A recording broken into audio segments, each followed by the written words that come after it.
I was talking with friends here over the weekend, and we were discussing what's going on in the East Valley, youth violence and things like that. And one of my buddies has said, bullies, man, it's bullies. And I thought, yeah, that's extreme bullying, what we've seen with youth violence going on in the East Valley. But, Joe, when I was in school, I can't think of times that bullying was like you would see in the 80s movies, like Porky's or any of the what's the guy's name? I can never remember the director's name that did the 16 Candles and the Brat Pack. John can't remember his name. Anyway, I don't tend to see those types of John Hughes. Hughes, thank you. All I can think of was John West. I don't tend to see those types of bullies. That said, I do remember bullies from school. Well, when you talk about the Gilbert Goons, too, that was like pack mentality. People said it wasn't a fair fight because it wasn't one-on-one. It was 7 or 8 people against one. The kind of bullying that I think about when I was in school was a lot more, hey, Joe lips off to somebody, and that guy kind of goes whack-a-mole on Joe. Oh, got you punched, right? Which usually presented itself in the form of the gentleman, oftentimes wearing a ring, would swing as hard as he could at my arm and leave a nice imprint that I would think to myself, at least for the next 15 minutes or so, not going to do that again. Yeah. Guess All what? right. Day later, I'd do it again. Oh, you didn't learn your lesson. Oh, I did learn my lesson, but I stood up for myself. So there's a study that has gone on, and they say it's, a 50-year study? I don't know if I believe that, though. They do say it's a 50-year study just because they were looking at adolescents, kids who were very young, like age 10 or younger. Okay. And then they reevaluated them. So they were 10 in 1980, and then they matched the data to their lives at age 46, which for this group would have been 2016. Okay, I got you. So now we're getting the results of that study and the interpretations of the study. So ergo, they're saying it's a 50-year study. Okay. So these researchers took another 8 years just to get the results out to us? Well, they were looking at 7,000 people born in 1970. Come on, let's get on it.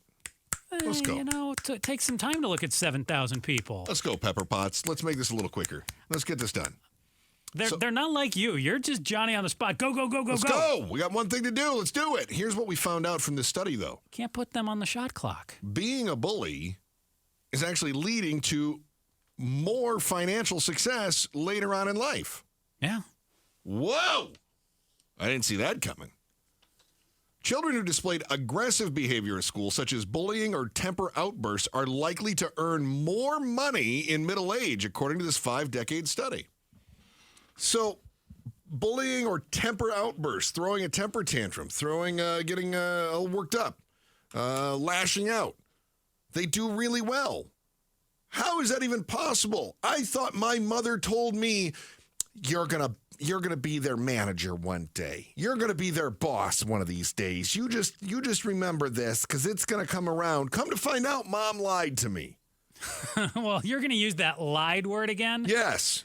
Maybe Mom's intentions were pure, but the reality doesn't match up with what Mom was saying. It was a lie. Mom just wanted me to take a beating because she's like, no, I your want to mom build didn't you up. want you to take a beating. I'm just going to build you up. Dad was like, you need to fight back because Dad was right.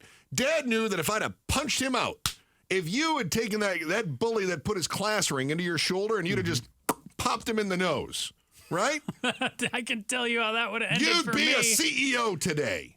Really? Yes. Oh. You would have been. Oh, you can. I wouldn't have been. You can wonder with bewilderment, but the truth is, passed out on the ground. No, you got to get the upper hand. So he punched you. Punch him harder right in the nose.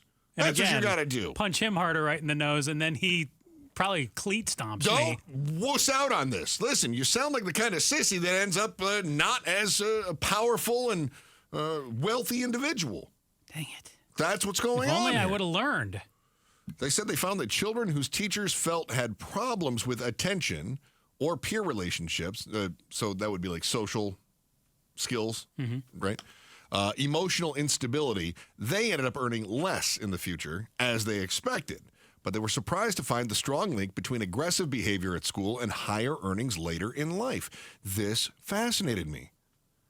They're also, and here's the part that I really I really thought was curious in this study, which is telling us now evidently that bullying is a good foundation for the future.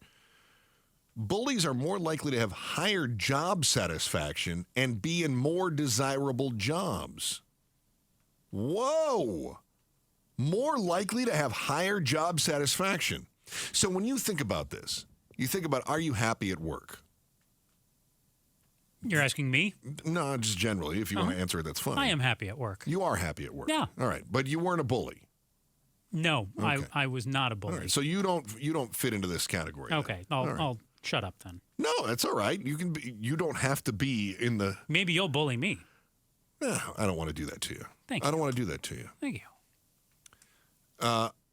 I do think, though, that there are examples. I was once called out on this, and that hit me pretty hard. You were called out for bullying, Yeah, but you don't think you were a bully, but somebody else did. yeah. Huh. So I'll share that story. I'll share that story in the next segment because I think it's one of those situations where I don't think the bullies necessarily think of themselves as bullying, especially if you're raised in a household that has, let me say, assertive parents. Okay. Or maybe you've got siblings and you have to kind of fight for your position at the dinner table, so to speak, right? Or you want to fight for your toys.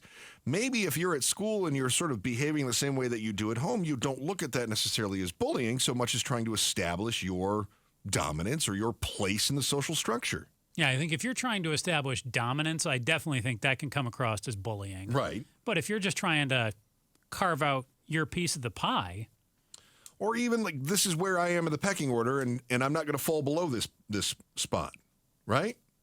So maybe you've got the leaders of the group, but then you've also got sort of the followers, and maybe you're in the middle and you don't want to fall farther down that status ladder, or the hierarchy, I guess we'd say. You don't want to fall farther down the hierarchy in your clique. And so you fight to stay right there. In the same way that if you're a middle child, maybe the older brother is getting all the desserts, but you want some. But the last thing you're going to do is let the younger child get your desserts, right? So you're fighting for your position, Sure. in that hierarchy. And I think this probably describes, in many ways, the way that our formative years, if we become bullies, so to speak, or if we become bullied, we tend to take that, well, this is what I am, later on in life. Thanks for watching The Chris and Joe Show. Click to see more from Chris and Joe, and tap the button in the middle to subscribe to KTAR News.